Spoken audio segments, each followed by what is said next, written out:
नमस्कार, Indian achievers के हमारे सभी दर्शकों को मेरे और राजीव गुप्ता जी की ओर से नमस्कार। एक आज हमारा विषय जो है, वो एक नई समस्या के बारे में है। इंटरनेट की दुनिया, एआई और एक नई समस्या आन खड़ी हुई है, जिसका मोदी जी ने भी अपने एक भाषण में पिछले दिनों ज़िक्र किया और वो है डीप फेक। हमें नहीं पता, हमारे दर्शकों को भी शायद कुछ को ऐसा नहीं ज्ञात होगा कि ये क्या है डीप फेक। अब जो इंटरनेट के जनक हैं, उनका पिछले दिनों एक एनडीटीवी में इंटरव्यू देख रहा था मैं। वो कह रहे हैं कि भई वो समय आ गया जब इंटरनेट के ड्राइविंग लाइसेंस इश्यू कर देने चाहिए। जिस तरह से हम कार के ड्राइविंग लाइसेंस इश्यू करते हैं, वैसे ही हर आदमी को इंटरनेट चलाना आता हो या वो उसके मूल्यों और वैल्यूज़ को मेंटेन कर पाए, ऐसा नहीं हो रहा समाज में। तो क्यों ना ऐसा कर दिया जाए। बात हँसी की लगती है, पर ऐसा स्थिति यही लगभग आ गई है समाज में। पिछले दिनों कमलनाथ जी और यहाँ तक कि मोदी जी का भी एक डीप फेक वीडियो वायरल किया गया। स्थिति बहुत खतरनाक है। ऐसी स्थिति में भारत की राजनीति को पूरी तरह से बदल सकता है डीप फेक या एआई या हमारे राजनेताओं के चरित्र को पूरी तरह से मलिया-मेट कर सकता है।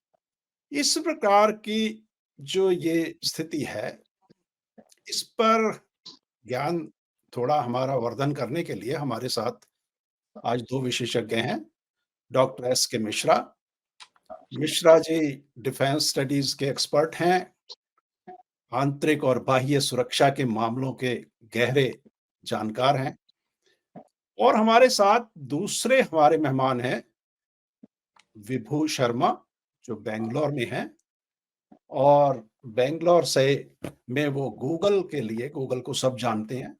गूगल के लिए वो एक कंप्यूटर इंजीनियर हैं, काम करते हैं वहाँ पे बड़े ही सीनियर लेवल पे और वो इस क्षेत्र के बारे में बखूबी जानते हैं। तो आप दोनों का स्वागत है। नमस्कार। Thank you very much. तो विभू जी, पहला मेरा सवाल आपसे है, ये आर्टिफिशियल इंटेलिजेंस की दुनिया में आई इस नई बीमारी डीप फेक के बारे में थोड़ा हमें बताइए, क्या है ये? हाँ, अब इससे बीमारी कहें या वरदान कहें, ये तो समय बताएगा। इसमें जी, देखिए 2 चीज़ें हैं। एक जिसका कोई इलाज नहीं है, वो इंसान की फितरत। आप कुछ भी बना लीजिए, उसका उपयोग और दुरुपयोग करने वाले दोनों तरह के लोग मिलेंगे। ठीक है? तो एक तो ये बात है। दूसरा, चूँकि आज का फ़ोकस हमारा इसके रिस्क पर है कि इसमें क्या प्रॉब्लम हो सकती हैं, तो मैं 1 मिनट फ़ोकस कर सकता हूँ कि उसके समाधान किस तरह के होने वाले हैं। जैसे आपने लाइसेंस की बात की, वो एक्चुअली एक सीरियस बात है। आपको ध्यान होगा जब इंटरनेट भी शुरू हुआ तो बहुत सारी फेक वेबसाइट्स थी। क्या आपकी एक बैंकिंग वेबसाइट है, लेकिन हो सकता है आपकी असल बैंकिंग वेबसाइट से मिलती-जुलती एक नकली वेबसाइट बना लेंगे और आप उस पर जाएँगे क्योंकि आपको इंटरनेट का अधिक ज्ञान नहीं है और आपसे इन्फॉर्मेशन आपकी ले ली जाएगी। वो फ्रॉड आज भी होते हैं, मोबाइल ऐप्स पर भी फ्रॉड होने शुरू हो गए हैं। उससे बचने के लिए एक एसएसएल नाम की तकनीक का इजाद हुआ, सिक्योर सॉकेट लेयर। तो आप देखेंगे आपकी बैंक वेबसाइट के आगे एचटीटीपीएस लग जाता है। आप उसको ये मान लीजिए कि एक बड़ी दुकान है और उस दुकान को हमने सर्टिफिकेट दे दिया, लाइसेंस दे दिया कि ये दुकान जायज है, अच्छी है। अब जो प्रॉब्लम डीप फेक की है वो दुकान की नहीं है, अब वो कंटेंट की है। कि आपने ये तो मान लिया कि यूट्यूब एक असली वेबसाइट है, इंस्टाग्राम भी एक अच्छी वेबसाइट है, लेकिन उसमें जो कंटेंट हो रहा है वो असली है या नकली, ये कौन तय करेगा? और इससे अब असल का जो कंटेंट है उसकी प्रॉब्लम भी होगी। आपने एक बात तो बोल दी कि अब नकली कंटेंट के चलते हुए कोई भी किसी पे लांछन लगा सकता है, टेररिज्म जैसी चीजें और ज्यादा बढ़ सकती हैं। और अगर कोई वाकई में असली चीज होगी उस पे क्वेश्चन मार्क लगेगा कि भाई ये असल में है भी कि नहीं। कोई असल में अपराधी बोल देगा ये तो नकली रिकॉर्डिंग, और आप सालों साल अपने कोर्ट कचहरी में उससे निपटते रहिए। तो इसके जो समाधान होंगे ना, वो लगभग वही होंगे कि जैसे बहुत साल पहले पायरेटेड डीवीडीज के बचने के लिए हार्डवेयर पर लॉक हो जाता था कि ये डीवीडी अगर डुप्लीकेट है तो चलेगी ही नहीं, ठीक है? तो इसके सॉल्यूशन इस तरह के होंगे कुछ कुछ कि जहाँ पे कंटेंट क्रिएट हो रहा है, आपका हार्डवेयर, आपके वीडियो कैमरास या जो भी आपके फोन कैमरास जो भी हैं वो, और सॉफ्टवेयर, उसमें कहीं न कहीं वो जो आपने टर्म लाइसेंस यूज़ किया, मैं उसी को यूज़ करता हूँ कि एक डिजिटल लाइसेंस होगा कि ये जी, कंटेंट जो है ये जायज़ है, नंबर 1। जो उससे भी बड़ी प्रॉब्लम है, वो ये है कि उस कंटेंट को जहाँ सर्व किया जा रहा है, जैसे यूट्यूब है या जो भी वेबसाइट्स हैं, उनकी भी रिस्पॉन्सिबिलिटी बनती है कि वो खुद से इस बात को चेक करें कि ये जो कंटेंट पोस्ट किया जा रहा है, ये असल है या नकल है। अब ये प्रॉब्लम इतनी बड़ी है कि रातों-रात सॉल्व नहीं होगी, तो निश्चित रूप से समस्या ये बनेगी और इसके समाधान निकालने होंगे और वो कितने जल्दी निकलते हैं, उसमें कितने वेस्टेड इंटरेस्ट हैं, कितने कमर्शियल इंटरेस्ट हैं, वो जैसा इंसानियत के साथ होता है, इसके साथ भी होगा। ये स तो एक बड़े स्केल की प्रॉब्लम है। विभु जी, तो छोटा-सा मैं इससे समझ इससे सकता हूँ इससे यहाँ पे। एक बात जो मेरे दिमाग में आ रही है, मैं आई एम जी। सॉरी, जी, मैं आपको कट डाउन कर रहा हूँ बीच में। नहीं, जी, बोलिए आप। ये तो भारत में आपने भी देखा है, मैंने भी देखा है। मान लो आप पंखा खरीदने गए, उसने कहा साहब ये ब्रांड है, हमने कहा ये ब्रांड चाहिए, उसने कहा जी ब्रांड तो कोई भी लगवा लो, सबके नाम की पत्तियाँ पड़ी हैं मेरे पास, जो कहोगे लगा देंगे। जी, अब जब स्थिति ये आ जाएगी पंखों की दुनिया में कि आपको जो एक ही चीज़ है वो सारी, तो सारे ही फेक है। तो हुँ, हुँ। मेजॉरिटी जब 90% फेक हो जाएगा मार्केट में, तो फिर सही को ढूँढना बड़ा कठिन हो जाएगा। अब जी। उसका क्या पैमाना होगा? उसमें वही बात जो मैं कह रहा था कि कंटेंट प्रोडक्शन की जो पाइपलाइन है, एक तो वहाँ पर आपकी डिजिटल लाइसेंसिंग होनी पड़ेगी, जैसे आपकी वेबसाइट्स हैं। आज आप बड़े एश्योर्ड तरीके से अपनी बैंक की वेबसाइट यूज़ करते हैं। आपका सारा डेटा इंटरनेट पे जा रहा है, लेकिन वो सिक्योर तरीके से जा रहा है। दूसरा जो बड़ा प्रॉब्लम है कि हमारे जो सोशल मीडिया है, क्या वो अपने प्लेटफ़ॉर्म को इतना सुदृढ़ करेंगे कि उसपे वो जो 90% गलत कंटेंट है, उसको पहले वो वेरीफ़ाई करें, उसके बाद उसको प्रेज़ेंट करें। वो मेरे हिसाब से टेक्निकल से ज़्यादा एक सोशल, ह्यूमन प्रॉब्लम अधिक है। टेक्नोलॉजी अपनी जगह अपना काम करेगी। उसको सदुपयोग करने वाले जो हैं, उनका अपना खुद का कितना इंटरेस्ट है। आजकल जैसे ओपन एआई का आप देख रहे होंगे, वो कंट्रोवर्सी चल रही है। इनफैक्ट मिस्टर एलन मस्क ने पूछा भी है कि क्या वजह थी जो सैम ऑल्टमैन को छोड़ना पड़ा? क्या कोई ऐसी बात थी कि वो जल्दी से कुछ करने के चक्कर में कमर्शियल इंटरेस्ट को तवज्जो दे रहे थे और उसके चलते उन्होंने सेफ जो प्रैक्टिसेस हैं, उनको बाईपास कर रहे हैं। ये जी। सिर्फ एक अनआस्क्ड सा क्वेश्चन है, लेकिन ये सवाल पूछने पड़ेंगे। लेकिन ज़िम्मेदारी है जो इस टेक्नोलॉजी के क्रिएटर्स हैं और जो कंज्यूमर्स हैं, दोनों की है। आम मिश्रा आदमी जी के पास कोई तरीका नहीं होगा सही और गलत के बीच में डिफरेंशिएट करने का। ये एक ओके गिवन है।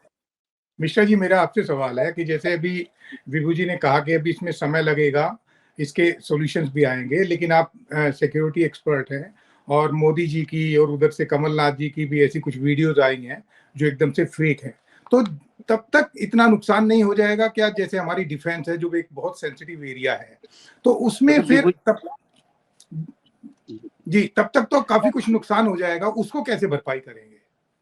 पहली बात विभू जी ने बड़ा क्लियर कर दिया, आपके ऊपर डिपेंड करता है कि आप यूटिलाइज़ कैसे करते हैं। जी नुकसान के लिए सिर्फ हमें जागरूकता चाहिए और एक चीज़ है, अब इंडिया में पहली बार जो है अश्विनी वैष्णव जी मंत्री हैं, आईटी मंत्री, उन्होंने ये कहा है कि इसके लिए जो है डीप फेक बनाने वाले, दिखाने वाली वेबसाइट दोनों ज़िम्मेदार होंगे और इसके लिए उन्हें पहली बार कोई सज़ा का प्राविधान नहीं था, लेकिन गूगल वालों को ही बुलाया था उनमें और उन्होंने कहा कि इसके लिए हम 3 साल की सज़ा और 1 लाख रुपए का जुर्माना भी लगाएँगे, इस तरह का आता है तो। तो थोड़े लोग, जहाँ 1-2 लोगों को ऐसा होगा तो सतर्क भी होंगे, लेकिन सबसे ज़्यादा ज़रूरत है व्यक्तिगत रूप से, सामाजिक रूप से और सामूहिक रूप से। जितना सतर्क रहेंगे, देखो बड़ी दुधारी तलवार है। यदि आप दूसरी तरफ उठाएँगे तो आपको उल्टी तरफ फेंकेंगे तो आपकी तरफ भी उसका नुकसान हो सकता है। और जो विभू जी ने एक बड़ी क्लियर बात कही थी कि हर चीज़ के 2 पहलू होते हैं। आपकी यूटिलाइज़ेशन पे डिपेंड करता है, आप यूटिलाइज़ कैसे करते हैं? इसकी उपयोगिता क्या है? चीनी है, ज़्यादा खाते हैं तो परेशानी है। नमक है, ज़्यादा डाल देंगे तो चीज़ है, लेकिन नमक के बिना स्वाद भी नहीं आता। ऐसी स्थिति है, तो अब लोग इतने ज़्यादा सोशल मीडिया में इतने लोग आ गए हैं कि अब ये की समस्या तो है और एक समस्या छोटी नहीं है, बहुत बड़ी समस्या है। ये सिर्फ़ इंडिया में नहीं घटित हुआ, अमेरिका में भी घटित हुआ, डोनाल्ड जो है ट्रंप के साथ। डोनाल्ड ट्रंप का जो वीडियो आया था उसमें कहा था बेल्जियम पेरिस जलवायु समझौते पे उन्होंने जो नाम वापस ले लिया है। इसके बाद पुतिन का भी आया था, जो रशियन राष्ट्रपति हैं, उनका किया था कि रशियन और ये यूक्रेन वार चल रहा है उसको हम विथड्रॉ कर रहे हैं, वो फेक बनाया हुआ है। तो ये सारी चीजें हैं। और इंडिया में खासकर एक पहले तो ये चलता था, पोर्नोग्राफी बनाई जाती थी, दूसरों के चेहरे लगा के दिखाए जाते थे और महिलाओं का इसे शोषण किया जाता था। एक अभी अभिनेत्री थी रश्मिका मंदाना, उनके मामले में ज़्यादा उजागर हुआ ये। तब मोदी जी की जब ये वीडियो हुई तो मोदी ने कहा ये तो मेरे साथ भी है, मैं तो स्टूडेंट लाइफ में जब मैं था तब भी मैंने कभी गरबा नहीं किया था और ये दिखाया गया ये फेक है। जैसे गौर साहब बता रहे थे कि जो है कि कमलनाथ जी का भी दिखाया गया, तो बहुत ये पॉलिटिकली ये तो लोग यूटिलाइज़ करेंगे एक वेपन के रूप में, एक ढाल के रूप में। और अभी एक और इसमें यूके की एक कंपनी थी, जिसमें उसका सीईओ जर्मन का था, उसकी आवाज़ में बिल्कुल उसने ऑर्डर के लिए दिया कि इतने पैसे भेजने और उसने पैसे भी भेज दिए। तो इसके लिए हमें खुद अवेयर रहना पड़ेगा, क्योंकि जितना हम टेक्नोलॉजी का इस्तेमाल कर रहे हैं, लेकिन उसके लिए हमें सतर्कता भी ज़रूरी है, संयम भी ज़रूरी है, सावधानी भी ज़रूरी है, समझदारी भी ज़रूरी है। तो विभू जी, अभी आपने बताया, मिश्रा जी ने भी बताया कि सोशल मीडिया, तो अब सवाल ये है कि यहाँ सोशल मीडिया है क्या? मुझे तो आज तक इसका ये नाम ही समझ नहीं आया। अखबार भी एक सोशल मीडिया है, रेडियो भी एक सोशल मीडिया है। जो हमारे ट्रेडिशनल मीडियम थे, जनता तक पहुँचने के, मासेस तक पहुँचने के, जो मास मीडिया था, वो भी सोशल मीडिया ही था। अब सोशल मीडिया के नाम पे जो एंटी सोशल एक्टिविटीज़ हो रही हैं देश में, और देश में क्या कहें, दुनिया भर में हो रही हैं, वो कहाँ से शुरू होता है और कहाँ उसका अंत होता है, इस पे भी कोई कंट्रोल नहीं रहा। रही बात आपने बताई कि भई ये तो हमें भी देखना पड़ेगा और कंटेंट क्रिएटर को भी देखना है और कंटेंट कंज्यूमर को भी देखना है। वो ये तो थोड़ा ऐसा हो गया विभू जी कि मैं डॉक्टर के पास जाऊँ और कहूँ कि बुखार है, वो कहे भई ऐसा है, इलाज तो तुझे भी करना पड़ेगा और मुझे भी करना पड़ेगा। अब दोनों मिलके करते हैं, तू जिए तेरे पे है, मर जाए तो तेरे पे है। अब ये तो कोई बात नहीं। कंट्रोल तो कहीं किसी को करना पड़ेगा इसका। आफ्टर ऑल हम ये कह के पल्ला नहीं झाड़ सकते इस समस्या से कि अरे ये तो सोशल मीडिया है, ये यूट्यूबर्स हैं, ये कंट्रोल में नहीं है। तो इस बारे में कुछ बताइए, आपके क्या विचार हैं? जी, बिल्कुल सही। तो और इसीलिए आजकल यूरोप में जैसे है और इवन यूएस में कंप्लायंस एक बहुत बड़ी चीज़ है कि इससे पहले कि ये जो चैट जीपीटी या ओपन एआई या आर्टिफिशियल इंटेलिजेंस है, इसको एज़ अ कमोडिटी बनाया जाए, उस पे आपके चेक्स एंड बैलेंसेस चाहिए। और उसके लिए वही होगा कि एक इंटरनेशनल लेवल पे आप मान लीजिए जैसे यूनाइटेड नेशंस है देशों के लिए, आपको एआई के कंप्लायंस मैनेजमेंट के लिए सभी बड़ी-बड़ी कंपनियों का सभी देशों को मिलके कुछ रूल्स रेगुलेशंस बनाने होंगे और उनको बहुत स्ट्रिक्टली इम्प्लीमेंट करना होगा। तो आपकी बात बिल्कुल सही है कि सोशल मीडिया में बल्कि मैं तो ये मानता हूँ कि जब अखबार, रेडियो था तो एक कंट्रोल था उस पे, क्योंकि हर किसी के पास एक रेडियो स्टेशन नहीं था। इंटरनेट ने वो सुविधा सबको दे दी। अब आपके पास भी रेडियो स्टेशन है, मेरे पास भी टीवी स्टेशन है, कोई भी अपना कंटेंट प्रस्तुत कर सकता है। तो अब हर कोई बराबर है। एआई क्या कर रहा है, वो इसे एट स्केल करेगा कि अभी मान लीजिए एआई से पहले किसी को कोई फेक चीज़ बनानी है, नकली नोट छापने हैं, उसके लिए बहुत मेहनत का काम है, कुछ गिने-चुने लोग करेंगे।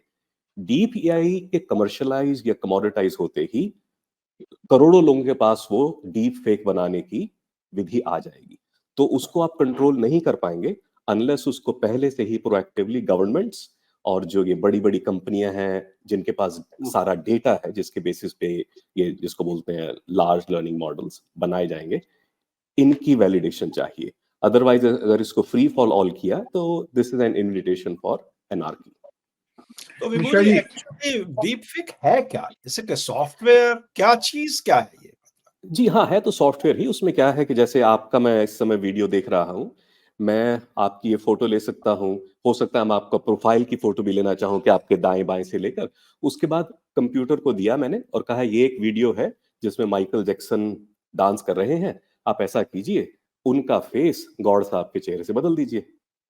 तो वो तो एंटरटेनमेंट वाली बात। लेकिन इसका आप एक को एग्जाम्पल और देता हूँ। आप भी पेरेंट है, मैं भी पेरेंट हूँ। मान लीजिए मैं ऑफिस में हूँ और मुझे व्हाट्सएप पे एक वीडियो मिलता है कि जिसमें मेरा बच्चा रो रहा है और बोल रहा है कि पापा हेल्प मी, और पीछे से एक आदमी बोल रहा है कि आप मुझे अभी अभी 50 लाख रुपए जमा करा दो, अदरवाइज आप इसको नहीं देख पाएंगे। क्या मैं उस समय ये देखूंगा कि वो वीडियो वैलिड है या असली है या गलत है? ठीक है ना? जी। क्योंकि जो आपका इमोशनल रिएक्शन होगा, हर कोई उसको भुनाएगा। आज भी हम जब देखते हैं कि हमारे जो बुजुर्ग लोग हैं जिनकी अवेयरनेस नहीं है इंटरनेट की, जैसे आपने कहा ना, बड़ी अच्छी आपने बात बोली कि लाइसेंस होना चाहिए इंटरनेट इस्तेमाल करने का, वो ट्रेनिंग है। लेकिन कई चीजें ऐसी होती हैं कि I am not trained for that response.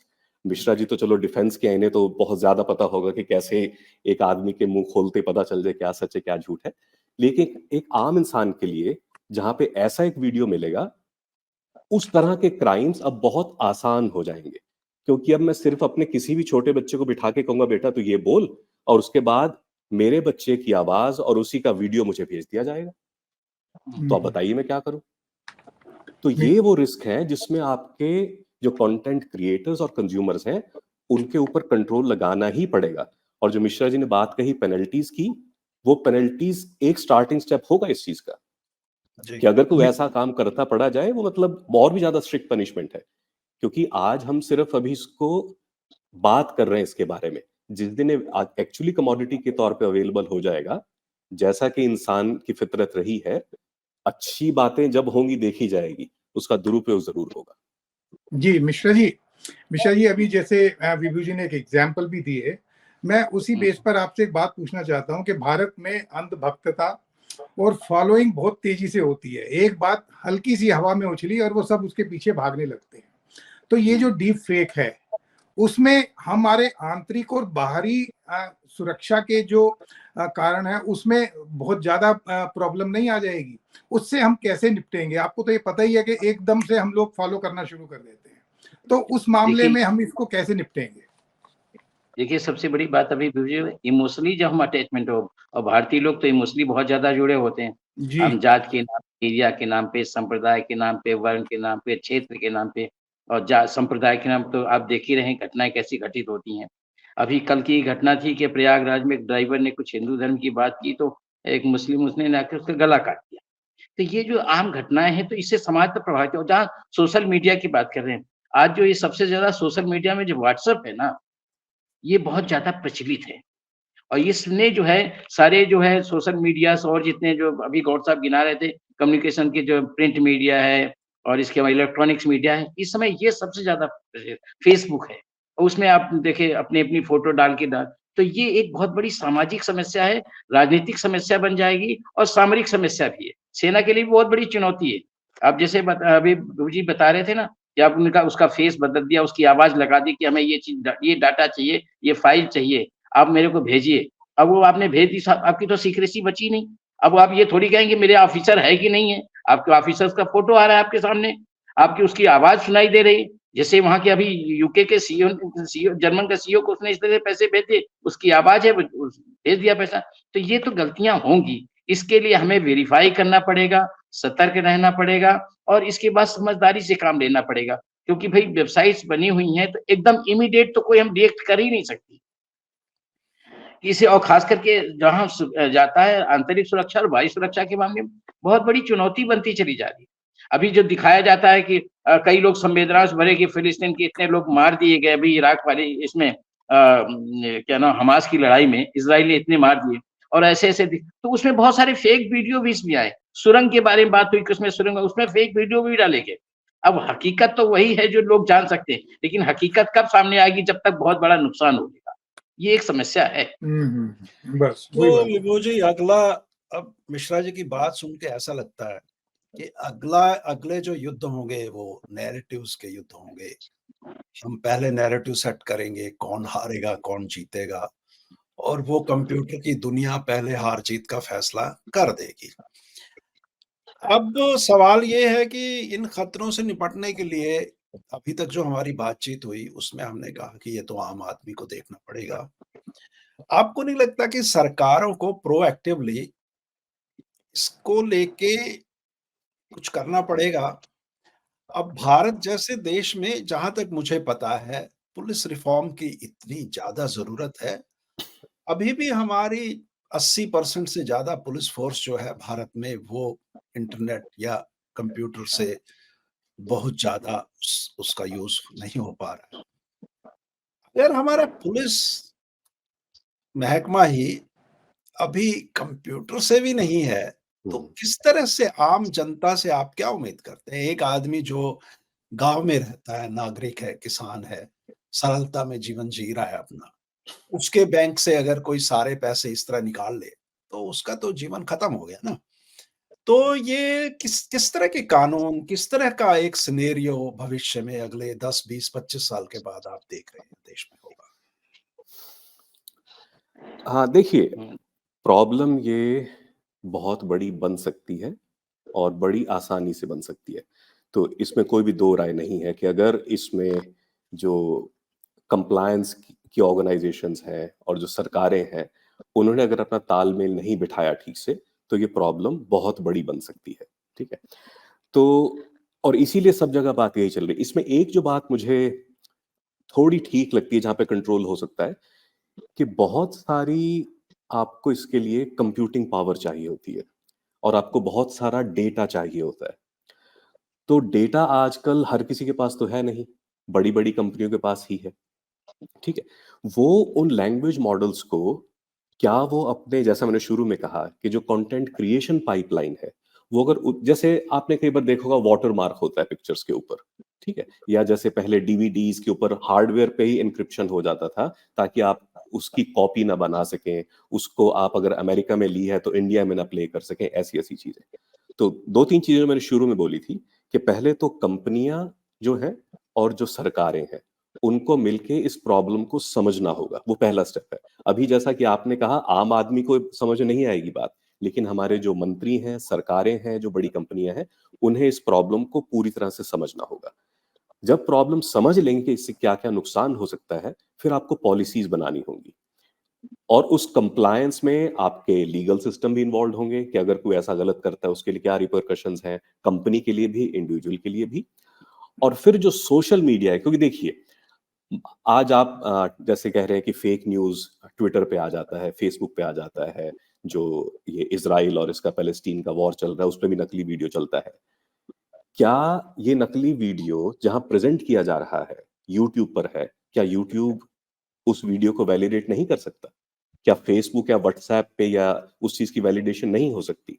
तो हो क्या रहा है, क्योंकि स्केल इतना ज़्यादा है, करोड़ों वीडियोज़ रोज़ अपलोड हो रहे हैं, किसी इंसान को रिपोर्ट करना पड़ता है कि नहीं, नहीं ये वीडियो तो फेक है, तब उसको पुल डाउन किया जाता है। मेरे हिसाब से प्रोएक्टिवली करना पड़ेगा और इसमें मज़ेदार बात क्या होगी कि artificial intelligence itself can be used as a tool to verify. जी। क्योंकि ओके।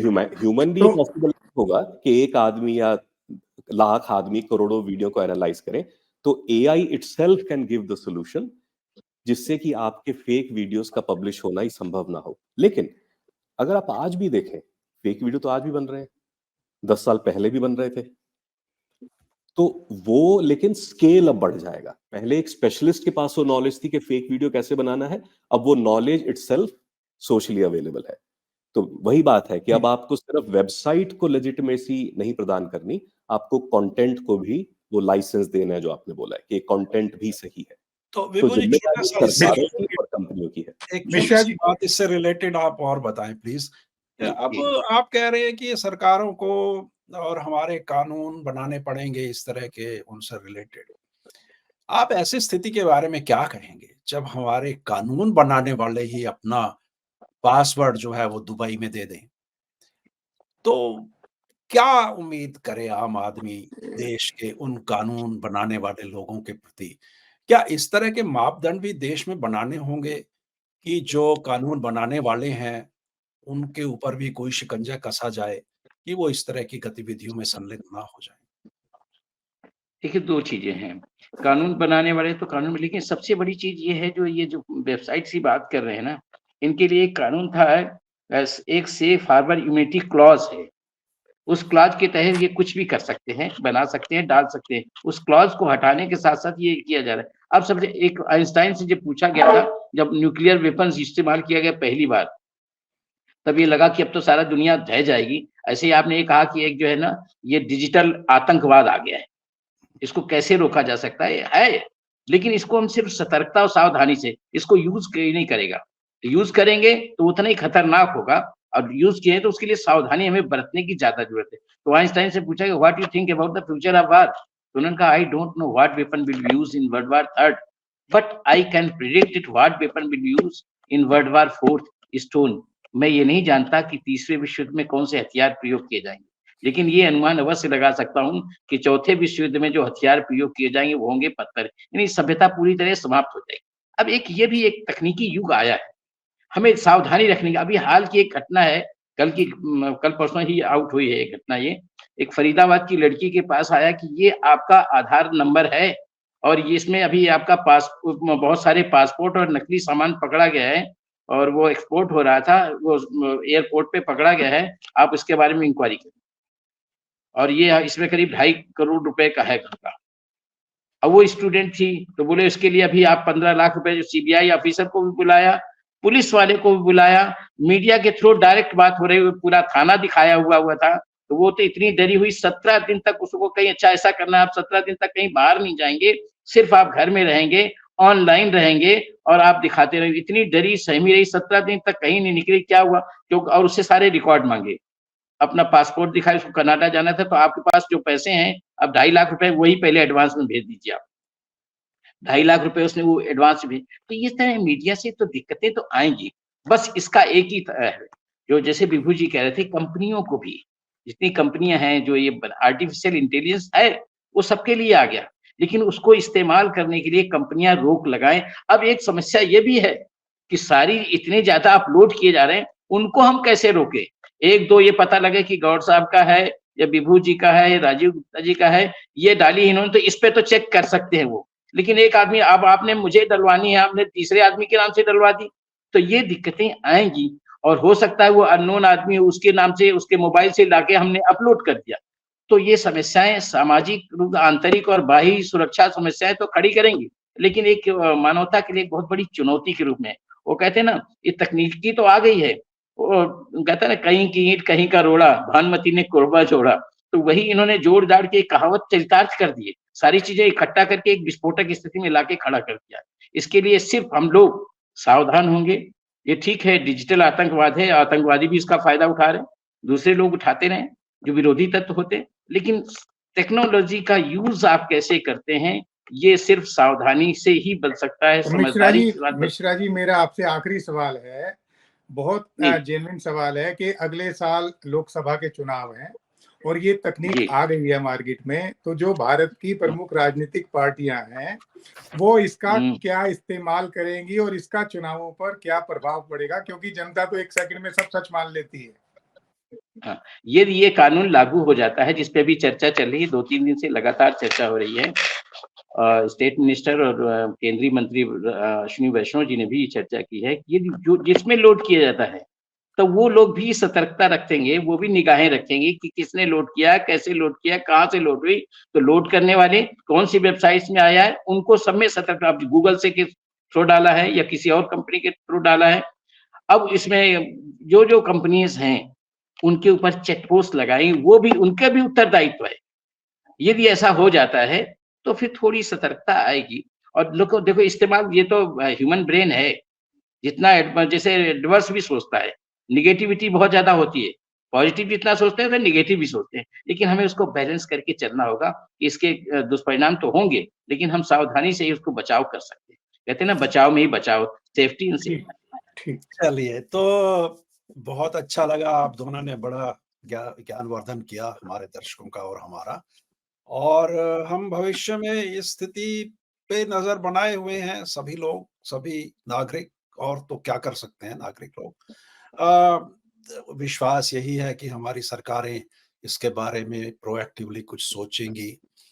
अगर इंटरनेट का लाइसेंस भी इश्यू करना है तो करेंगी, अगर लोगों को समझाना है तो समझाएँगी, और हमारे देश का भविष्य निरंतर आगे बढ़ता रहेगा और निरंतर हम प्रगति करते रहेंगे। इसके साथ ही बहुत-बहुत धन्यवाद हमारे साथ जुड़ने के नमस्कार। लिए। धन्यवाद।